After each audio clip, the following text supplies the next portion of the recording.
qu'on va avoir des invités japonais, des invités coréens, mais pas que, puisqu'on aura aussi Amazing qui va pointer le bout de son nez cette année et qui Exactement. va, on l'espère en tout cas, accueillir son lot d'invités de son côté.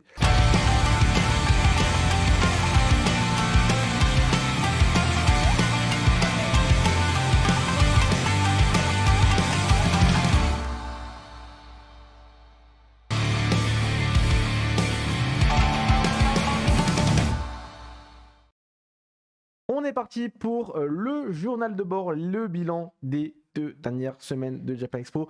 Évidemment, on a déjà parlé de ce qui s'est passé à Marseille, du salon. On va parler un petit peu de tout ce qu'il y a autour maintenant, à commencer par la visite par l'Office du tourisme pour notamment les invités. Ouais, japonais. ça aurait dû être un super moment pour découvrir la ville.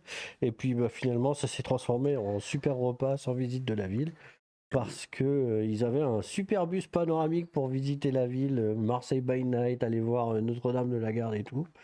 Et c'est des bus touristiques, donc c'est des bus, tu sais, où on ouvre le toit, on peut l'ouvrir et le fermer. Et quand il fait beau, tu l'ouvres, quand il fait pas beau, bah, tu le fermes. Là, c'était un moment où il fallait le fermer, mais malheureusement, il y avait un genre de crochet qui retenait le toit, qui ne fonctionnait plus. Et donc, quand le bus freinait, paf, Aïe. et le machin qui fermait, et puis quand il accélérait, ça se rouvrait. Oh, c'était pas bien. Donc ils ont dépêché un réparateur qui est venu en urgence, mais C'était un peu tard. c'était un peu tard, donc c'était une belle occasion manquée. On a aidé des auteurs, notamment les Japonais, qui étaient bien contents d'imaginer pouvoir avoir un aperçu rapide de ce qu'il y avait de plus beau dans la ville de Marseille.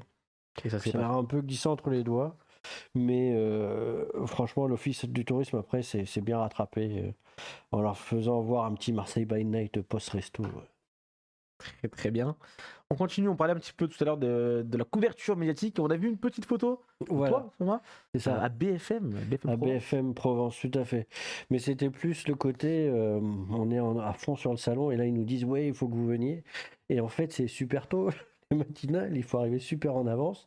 Et moi, j'ai découvert un truc, c'est qu'à Marseille, à l'ouverture du métro, là, enfin vers 6h, je passais l'ouverture, mais vers 6h, j'étais tout seul. J'avais un métro pour moi, j'étais Ah ouais. tranquille. J'avais presque l'impression d'être dans un véhicule privé. Bien écoute. C'était Mais après, cool. c'est une expérience super fun. La télé ou le métro? Non, le, la, l'émission, la matinale, là, parce qu'on voit bien que les gens, c'est le moment où ils se réveillent, ils sont dans leurs infos et tout, c'est Toi, tu rigolo, devais quoi. être frais Ah, j'étais à fond, sur le plateau. à fond, juste avant, heureusement, ils ont été gentils, parce que je fonctionne beaucoup au café, ils m'ont vu arriver, vous voulez un café, vous? Et ils m'ont sauvé le temps du plateau. Très très bien. Message aussi pour les gens qui étaient à la convention, au salon, sur le salon. Et, les objets perdus. Il y a Ouais, une adresse. parce pour, qu'on a eu pas mal de questions, donc on profite du Twitch pour le redire. Donc si jamais vous avez perdu quelque chose, on a retrouvé un certain nombre de jets. Si vous nous contactez, donc on a l'adresse c'est objet-perdu, tout ça au pluriel, @japanexpo.com. Vous nous envoyez la description de ce que vous recherchez et on pourra vous dire si nous on a Si on a l'objet ou pas. récupéré ça, si on a trouvé. Et après, bah, il y a toute une logistique à mettre en place parce qu'il faut que vous nous envoyiez de quoi vous renvoyez votre objet perdu tout simplement. Et c'est parti, mais on a déjà renvoyé un certain nombre. Donc si jamais il y a quelque chose qui a disparu, ne soyez pas désespérés, peut-être qu'on l'a. On n'a pas retrouvé la terre entière, mais on a une belle boîte complète d'objets. Alors ça va de la carte d'identité, carte bancaire, des sacs, des chaussures, il y a de tout. Voilà, donc... Écoutez, vous avez une adresse, elle est dans le chat actuellement et vous pouvez envoyer votre demande sur cette même adresse. On continue avec Japan Expo de Paris. Voici parce qu'on continue à travailler sur Japan Expo de Paris, messieurs, j'imagine. La campagne de commercialisation notamment. C'est ça. Et on a notamment commencé à opérer bien avec les professionnels.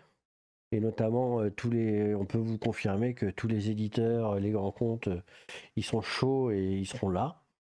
Et on vous racontera petit à petit ce qu'ils vont faire et tout, parce que là, pour l'instant, ils nous ont juste dit ok, on est là, mais on n'a pas encore le détail. Mais ça viendra, peut-être même quand on réussira à en faire venir pour raconter eux. qu'ils font.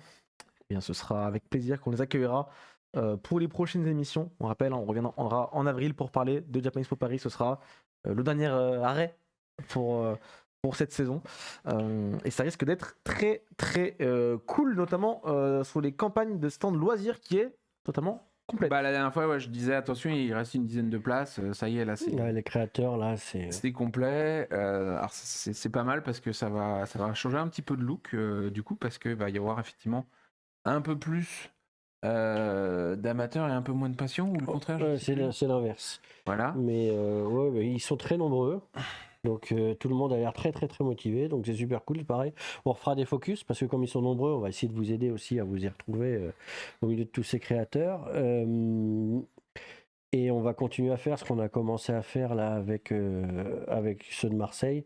Alors demander de nous envoyer des petites vidéos pour présenter ce qu'ils font et à les partager sur les réseaux sociaux. Et bien voilà, ça on pourra aussi en retrouver pas mal à Paris. Et ça Voilà. risque d'être Alors, très très il y a cool. une liste d'attente pour les stands, malgré tout, à loisir, j'ai oublié d'en parler, parce que effectivement, il y a toujours des gens qui, malheureusement, se sont engagés et puis vont avoir un empêchement.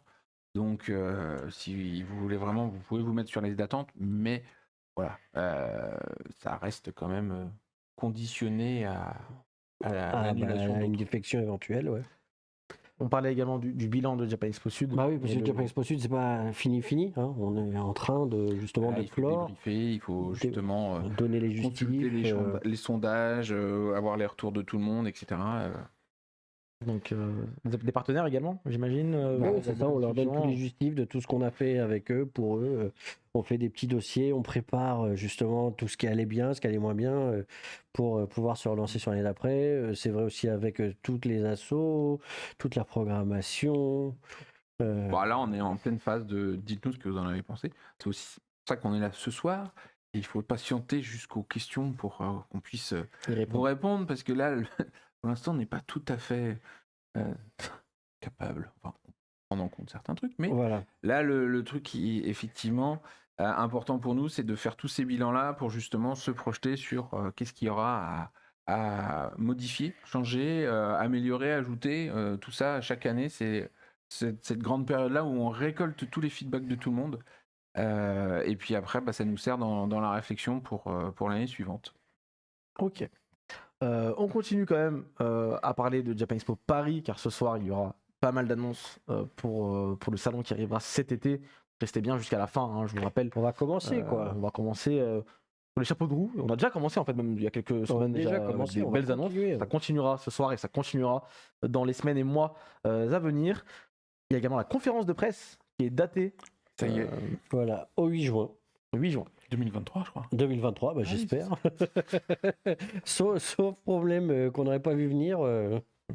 8 juin 2023, il y aura la conférence de presse. Donc, bah, c'est à guetter parce qu'en général, c'est aussi à ce moment-là qu'il y a Beaucoup d'annonces. une recrudescence d'annonces. On en fait tout au long, mais c'est vrai qu'autour de la conférence de presse, ça cristallise beaucoup de choses. Donc, ça permet de confirmer tout ce qui est à confirmer. Ne vous en faites pas, on parlera aussi de tout ça dans une émission qui sera dédiée Évidemment. dans ce temps-là, à peu près vers le 8 juin, pour parler de toutes ces annonces ensemble, comme d'habitude. Vous avez évidemment l'habitude sur cette chaîne. Et concernant un petit peu plus les points chiffrés des projets en cours et en attente chez Japan Expo, pour Japan Expo Paris, je sais qu'il y a pas mal de choses qui se passent en ce moment. Est-ce que vous avez des petits chiffres à nous donner un petit peu Bah, ça avance bien, puisque au final, sur tout ce qui est programmation, là, on est déjà sur plus de. On est à 65 projets, très précisément d'ailleurs, qui ont été validés littéralement, avec qui on est en train de discuter pour finaliser leur participation, leur contrat et autres. Et à côté de ça, on en a encore 70 à l'étude. Voilà. Voilà. C'est-à-dire que Sachant nous, qu'il y, il y on en n'a a pas- aussi un bon paquet à qui on a dit désolé, ça ne sera pas possible cette année. concernant les invités? Ah, les Pour, invités. Les invités, On a du oui, chiffre un peu. on les garde après. Donc, on va avoir des invités japonais, des invités coréens, mais pas que, puisqu'on aura aussi Amazing qui va pointer le bout de son nez cette année et qui Exactement. va, on l'espère en tout cas, accueillir son lot d'invités de son côté. Parce que c'est vraiment le but du jeu, bah, c'est de continuer de reprendre le développement de tout ça, quoi. Mais on l'a dit, le Japon, l'Asie, c'est complètement ouverte. Et du coup, il y a un effet. Ça veut dire qu'on en reçoit vraiment beaucoup de sollicitations. Et il va y avoir un line-up cette année. Évidemment, on ne peut pas tout dévoiler hein, parce qu'on est dans la phase où justement on discute à comment ça peut se faire et ainsi de suite. Mais le line-up qui se pressent est juste ouf, quoi.